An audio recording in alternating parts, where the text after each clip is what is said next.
Hey, I'm Zach. And I'm Jesse. And you're watching In Depth. On Now You Know.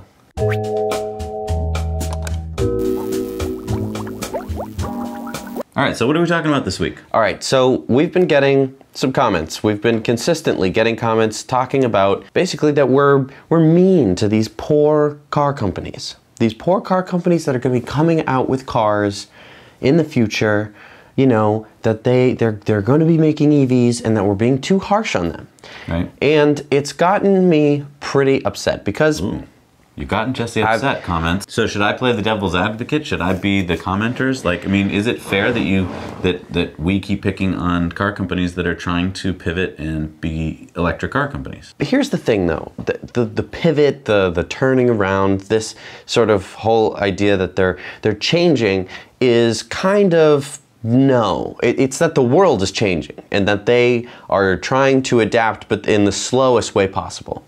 Okay, the whole reason that say Nissan came out with the Leaf, the whole reason that GM came out with the Bolt, these cars were made to comply with you know, credits, ZEV credits, that kind of thing. It's to make sure that they can produce the gas guzzlers that they do. So your argument is that basically the Leaf, the Bolt, those are losing money for the most part.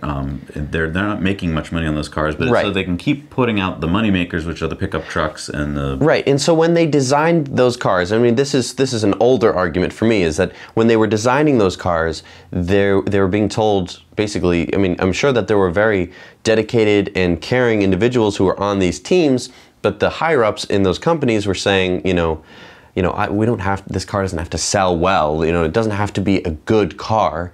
Yeah, its range can be low, and it wasn't, as we've seen with Tesla, if you put your head to it and you say, I want to make a car with, a good range and have, charging. I mean, GM, to their credit, made a car that could go 237 miles. Now, they don't have a charging infrastructure, and they'll never have a charging infrastructure because they said that they won't. And that just shows that they're not in it for the right reasons. And going back to for the right reasons, these are all car manufacturers that have been making cars that are polluting our planet and have been for decades. Decades and decades and decades. I mean, it's just absurd. Oh, and so you're going back to the argument that back in the turn of the century when there were new cars, it went from horses to cars, there were electric cars in the mix. I'll say that I understand why electric cars at the time, in the late 1800s, early 1900s, how they sort of fell out of style. I can understand because the battery technology back then was nowhere near,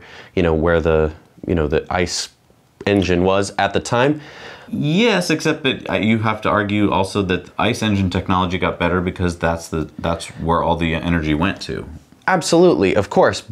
But for me, it's as soon as we understood that we were causing man-made climate change, that, every gallon of gasoline I burn is literally pounds of CO2 that's going into the atmosphere and changing, like screwing up our atmosphere. I want to go one step further. Let's say you're a climate denier.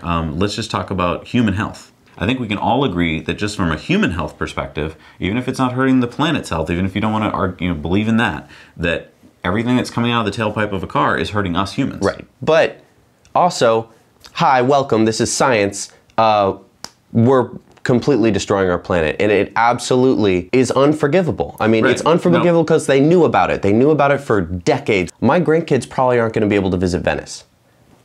My grandkids are never going to be able to see the City of Love. It's going to be underwater, along with dozens of other wonderful places on Earth. It's going to be gone. You're never going to be able to visit there. You're never going to be able to go there. Not to mention all of the pain and suffering that it's going to cause, all of the flooding, all of the awful, awful things that are going to happen.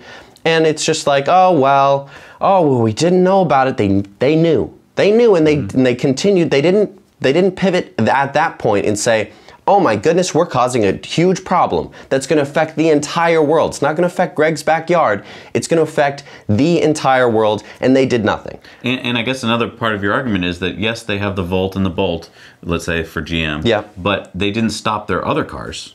Right, they're not saying, oh, and here's our pickup, and here's our, minivan, here's our crossover, here's our SUV, here's our all of the different cars that people need, people would like to drive. It's just one little car. It's just one, and it's like, here it is, it's the Bolt, this is our electric car. It's a type of car, it's an electric car. And we don't have enough of them even if you want them. Right, and we're not going to be, investing in infrastructure or anything like that. I mean, again, to pick on GM, we're not going to be building a battery factory, we're just going to be relying on LG. It's absurd. Well, yeah, I totally agree with you. And even if we take some stories that are in the news this week, that's, again, what makes us angry. So let's just cover North Carolina. Yeah. So the story this week is that the DMV commissioner, the Department of Motor Vehicles commissioner in North Carolina, shut down the Charlotte showroom of Tesla's showroom. He won't let them do test drives, won't let them do ride-alongs. And why is this? Well, it's because the dealerships have and said we don't like this. It's scary. We don't like it. I don't want it to happen. Like it's hello. They have a monopoly on buying cars in North Carolina. If you want to buy a car, you can't even buy one on eBay. Who is that protecting? Well, and let's get to another. So that's negative, right? But we are positive on other car companies that are trying to do the right thing. That is true. Case in point, there's a Swedish company called Unity. Right. And they are making a small urban electric car. Right. And I just invested in them. I'm now a shareholder in them. I urge you guys to check them out. Here they are. They're making a car that's not a Tesla. It doesn't have the range. It doesn't have the luxury. Right. But it has a lot of cool features. I mean, check this out. It's targeted to be $26,000. So that's amazing. It's a great starting price of a new car. Right. You can get it in a 2 or 4 seat option. It's going to be for the urban market, so it won't have a ton of peak power, so it's 75 kilowatts. But again, we're not dissing it because it wasn't designed to beat a Tesla. It's designed to work in a city. It's going to have a 0 to 60 in 3.5 seconds. That's amazing. That's really good, yeah. It's going to have 450 kilograms of dry weight. So this is a lightweight vehicle. Right. Very smartly engineered to work with their battery. Now, here's a cool part. You're in the city. You can pull out this little suitcase-sized battery, bring it with you to work or home, charge it while you're at work or home, and it'll have 30 kilometers of range. So when you get back out to the car, if you haven't been able to charge it during the day because you're in a city with maybe no good charging infrastructure, you pop this little battery back in and you can get home. Right. Smart. It's car manufacturers like this that I like. I mean, first of all, they don't have a history of producing gas-guzzling, polluting, Venice flooding cars. They're not making a gas version of this car. They are making an electric version of this car. Right. That's where they're starting from. Right. That's the idea. Right. That's where they're coming from. Like they're not reluctant. They're not saying, oh my goodness, like Europe is now not going to have any, they won't allow internal combustion engine cars anymore. I guess in the future, because it's around 2040, I guess we're going to have to start coming up with electric cars because of that. Right. This company is not starting because of that. They're starting because they wanted to do something good. Right. Yeah, well, let's talk about an older car manufacturer, VW. They have their ID Cross, which will be their SUV coming out in 2020. Now, no doubt it looks very cool and sexy. It's got these cool, this is the concept car, by the way, so a lot of these things won't make it to the final car. And I guess that's a point I want to make. Is the VW ID Cross is a good example of let's show everyone this cool, sexy concept car, and then when we actually go to production in 2020, guess what? I bet a lot of these things will not be there, like these doors. I don't think that for the price that they're talking about, which is going to be 40,000 euros starting base price, that you're going to be able to put these doors into this car. So that won't be there. So or 4 LiDAR sensors. Yeah, 4 LiDAR sensors of, they talk about fully autonomous, but that's not going to be at that price range. Right. Whereas, guess what car at 35,000 can have all that stuff? The Model 3. Right. All of these car manufacturers have been behind Tesla the whole time. And so we talk about, oh, Tesla this, Tesla that, and everyone's like, oh, you're just a huge Tesla fan. Granted, yes, I am a huge Tesla fan, but there's hardly anyone else in the game. There's no one, we talk about the Mission E. This is the Porsche. The Porsche Mission E. We get lots of emails like, why everyone's excited about this car. Please do a show on the Porsche Mission E. People love Porsche, and that's because they've made this brand for themselves. But they've made a brand of internal combustion engine cars, and we are talking about an electric car here. It's not going to be the same paradigm. You can't really be expecting the same thing because they haven't put in the same amount of research into battery management to be able to give you a good vehicle. That's what I worry about. So when I talk about it, I'm worried about saying like, this car is going to be amazing. Even the specs on the Mission E. I'll tell you, you'll know when a car company comes along that we will embrace when they talk about their charging infrastructure as much as they talk about their car. Absolutely. Because they go hand in hand. Right. And none of these other car manufacturers really want to talk about that. VW was forced to spend billions of dollars on a charging infrastructure. Have you seen it? Oh, I'm sure there's one charger somewhere, but I mean that's just for the press. Right. That's just so that they can hand out a press release and say, "Look, we are doing it." At the end of every one of our weekly shows on Tesla Time News, we talk about superchargers, and it's always half a dozen going in place every week. Right, and those are just the superchargers. Okay, those are just the high-powered, get me from A to B, B being 400 miles plus away. That's a good point. We don't talk about the destination The chargers. destination chargers, if we had to list them, our show would be 5 hours long. Right. Because we don't even know where they're going up. And these are all places where you can charge your car. Let's talk about Ferrari's CEO. So this is the CEO of Ferrari, Fiat, Chrysler. Here's a clip. I don't even want to try and put this in my own words. Just watch. You had some very interesting comments about electric vehicles. Of course, many of your competitors have been going to electric vehicles and talking about it. You made a comment the other day saying maybe we shouldn't go that fast, that maybe electric vehicles don't contribute so much to cleaning the environment. What did you mean by that? That I think that if you don't do the full analysis about what the origin of the electrical power is, where it comes from, how do you get batteries into these cars, what the cost is in terms of CO2 on the environment, I think the analysis that we're going to save the planet with electric cars is nonsense. I was just reading an article on the way over from a magazine about this nuclear power stations that are coming up now, both in China and in Europe. If the base of that electrical production is nuclear, then I have zero issue. I think we will do the right thing. But you're embracing now nuclear power as a solution to our problems. If you're relying on fossil fuels to produce it, I think the issue is much bigger. And I think we need to understand it. That's maddening to me. Right. Because he's just flirting around the issues. He's not actually saying anything if you listen to him. And the thing is, the worst part of it is that he's like, oh, but if you're getting your energy from fossil fuels, then it's super dirty. Right. And so it's like, how do all of your cars get their energy? Right. Oh, all fossil fuels? Exactly. And so he's been dissing electric cars for so long, and it used to be because he thought, oh, this isn't viable, people aren't going to buy them, people are buying them. He's like, oh, they can't go fast, they can go fast. Oh, talk about fast. Ferrari's fastest car has an electric motor in it. Right, because that was the only way they could get it to be so fast. Right. I mean, he's still like a few decades behind everyone in terms of hello. I'm going to predict it now. He's either going to pivot and one day you're going to think he's the biggest environmentalist in the world, or he's going to be fired. He's going to die before anything of that happens. I think the first two are going to happen. Let's talk about Tesla, this amazing car company. When they do have a problem, they had a problem last week with Model X. They need to recall some Model X's because the seats, the second rear seats, might have a problem. Did they wait till the government told them to do it? No. Did they hem and haw and drag their feet? No. No, you know what they did? They sent out an email to every possible owner, and they said, we can come to your house in a mobile Ranger van, fix the problem for free, and we'll take care of it for you. Right. It's just a different car company. And that's why it's just so hard to compare. And it's so hard for us to even, remotely come close to, accepting or supporting all of these other car companies, because we know that when they sell you a Bolt or they sell you a Nissan Leaf, they're not selling it to you with you in mind. No.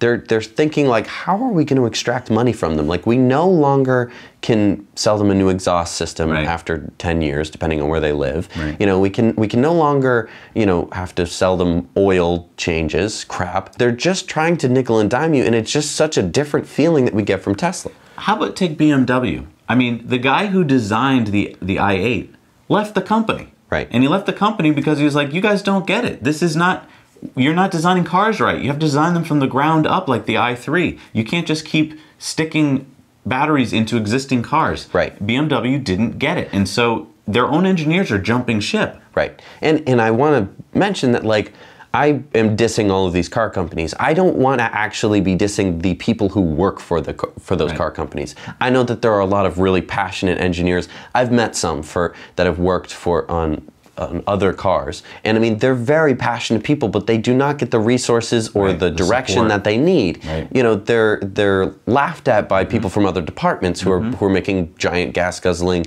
you know, cars that are not going to be sold in 10 or 20 years. You know, all these old, you know, farts who are like, that car, blah, blah, blah, batteries. This is why Jesse and I do the show, and this is why we go to car shows and we give rides in Sparky. We want to move the needle. We want to take just one person who either didn't know about electric cars or who was on the fence, or maybe was just totally dead set against them, and show them that there's really no good argument to be against them anymore. Right. And we need your help. You can do the same thing too, either sharing this video or sharing, you know, sitting down and having a little discussion at dinner sometime with somebody or at lunch. It's never pleasant, I'll be honest. It's never, you never walk away from it feeling really good, but you're building up a pressure on that person. And one day they're gonna sit in an electric car, or they're going to, you know, see one do something spectacular, and something's gonna switch in them, and all of a sudden they're gonna be more understanding. They're going to come back to you, and maybe they're not going to say, you know, you really were a big help to me, but you're going to know it was you who was pushing them the whole time. The car manufacturers, yes, it's going to take a lot for me to, you know, look at someone like VW and, you know, forgive them for lying about emissions on their diesel vehicles. Like, I mean, I can't even look at a VW anymore, electric or not, and not just be like, I won't buy that car because I know where it comes from. Right. But so we do try and report on all of the new electric vehicles that happen. We're excited that there's choices for consumers. Absolutely. We're excited that all these car companies, basically just in the past year and a half, have been saying, I mean, now you can't find a car company practically that doesn't say we're going to go 100% electric at some point.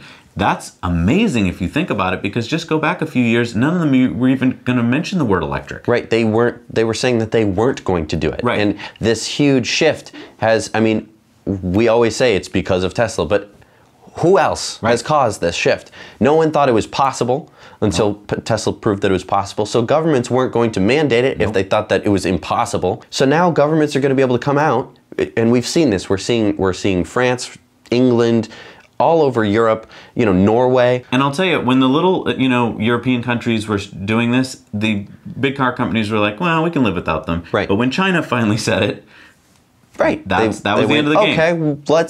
Okay, we'll go to plan Z. But Tesla didn't wait for countries to say there's a law now. Tesla was out in the forefront saying, hey, we're going to do this because it's what's right for the planet. It's the right thing to do. So when everyone says to us, like, why are you so negative on these other car companies? It's because, except for companies like Unity and others, and there are plenty of other startups out there that we are very positive on. Yeah. But for the big guys, I can't think of any big car companies. I mean, GM, you broke my heart. In 1986, I wanted to own the EV1. I would have been your biggest fan. And then you took all the EV1s and you crushed them.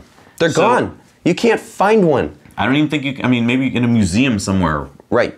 And so that, I would have been the biggest GM fan for my entire life if you just kept making electric cars. And that was the point. That was right there. That is when they could have switched. They could have gone. I mean, you would have owned the entire market. Right.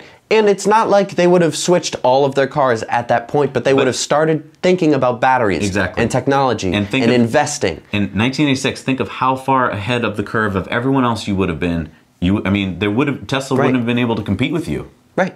No one would have been able to start. But instead of slowly being able to implement it, now they're rushing. Now they're way behind. And it's not just GM. I mean, look at Honda. They had an EV as well, and there's a couple of them you still see around with lots of dust on them. Yeah. But they didn't proceed down that road. Right.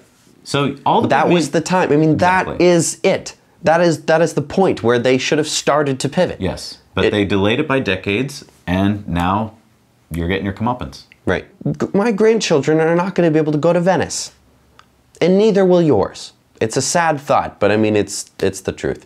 Sorry for such a long rant, but you know, it's something that I think that we have to talk about. I'm glad that we were able to have this discussion. Leave your comments down below, but don't be surprised if we have stern words back to you. All right, so, all right, thank you so much for watching this episode of In Depth. Now you know.